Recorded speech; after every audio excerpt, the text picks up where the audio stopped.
નમસ્કાર દર્શક મિત્રો, ધી લોકસત્તા શોમાં આપનું સ્વાગત છે। લોકસભાની ચૂંટણીના અકલ્પનીય પરિણામો જાહેર થયા બાદ નવી સરકારને લઈને ગતિવિધિઓ તેજ થઈ ગઈ છે, પરંતુ આ બધાની વચ્ચે એનડીએના સહયોગીઓએ સરકારની રચના પહેલા જ ભાજપનું દબાણ વધારી નાખ્યું છે।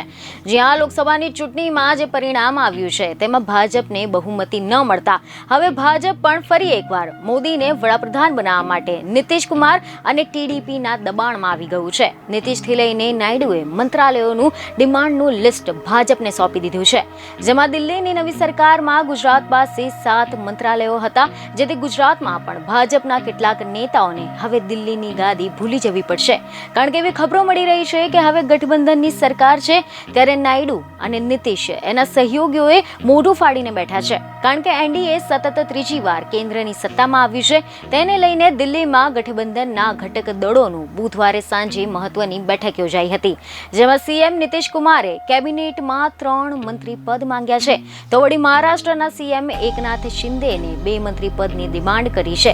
સૂત્ર જણાવી રહ્યા છે કે નીતિશ કુમારે રેલ મંત્રાલયની માંગ કરી છે।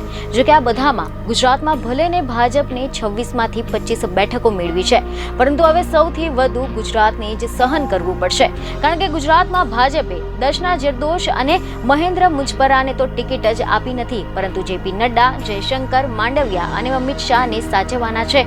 તો બીજી તરફ રૂપાલાના વિવાદના કારણે ભાજપ ફરી એકવાર તેમને મંત્રાલય સોંપે તેવી સંભાવના નથી।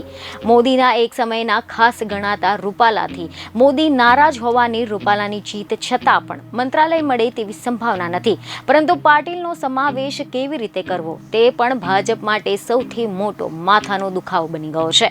ગુજરાતમાં પ્રદેશ અધ્યક્ષ CR પાટીલનો કાર્યકાળ પૂરો થઈ રહ્યો હોવા છતાં પણ ભાજપે લોકસભા સુધી તેમને જવાબદારી સોંપી હતી। પાટીલ દિલ્હી જવા માટે થનગની રહ્યા છે। એટલું જ નહીં, પાટીલ ગુજરાતમાં સૌથી વધારે લીડથી જીતનાર નેતા છે। એમના કાર્યકાળમાં ભાજપ 156ની સીટો જીતવાની સાથે રાજ્યમાં 25 લોકસભાની સીટો પર વિજેતા બન્યું છે। CR પાટીલ પાસે હવે પ્રદેશ અધ્યક્ષનું કાર્યકારી પદ છે। ભાજપ સામે સૌથી મોટું સંકટ હવે ગઠબંધનની સરકાર છે। સહયોગીઓને સાચવવા માટે ભાજપ પાસે મંત્રાલયો ઘટવાની સાથે ભાજપે ગુજરાતની બદલે બીજા રાજ્યો પર ફોકસ વધારવું પડશે, કે જેના કારણે મંત્રાલયો બીજા રાજ્યોમાં વહેંચાય તેવી પણ પૂરેપૂરી સંભાવના છે। ગુજરાતની સ્થિતિને જો આપણે વાત કરીએ તો ગુજરાતના ભાગે 7 મંત્રાલયો હતા, જેમાં વિદેશ મંત્રી જયશંકર ગુજરાતમાંથી રાજ્યસભાના સાંસદ હોવાથી તેમનું કેબિનેટ પદ પક્કું છે।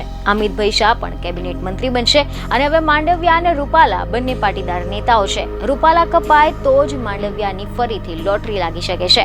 ભાજપ માટે વિકટની સ્થિતિ છે કે જેપી નડ્ડા પણ ગુજરાતમાંથી રાજ્યસભાના સાંસદ છે અને હવે નડ્ડાને પણ ગુજરાતમાંથી મંત્રાલય અપાય તો દેવુસિંહ ચૌહાણને ઝાટકો લાગી શકે છે।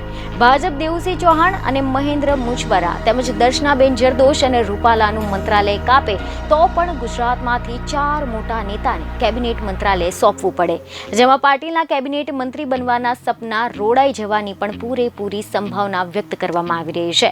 મોદી અને અમિત શાહ માટે આગામી સમય વિકટ બની રહેવાનો છે, જેમાં સૌથી વધારે ભોગ ગુજરાતનો બને તો નવાઈ નહીં હોય। નડ્ડા અને જયશંકર ગુજરાતમાંથી રાજ્યસભાના સાંસદ હોવાથી 2 ગુજરાતી નેતા કપાઈ જશે તેવી સંભાવના છે। બીજને ખબર સાથે ફરી મળીશું। ધન્યવાદ।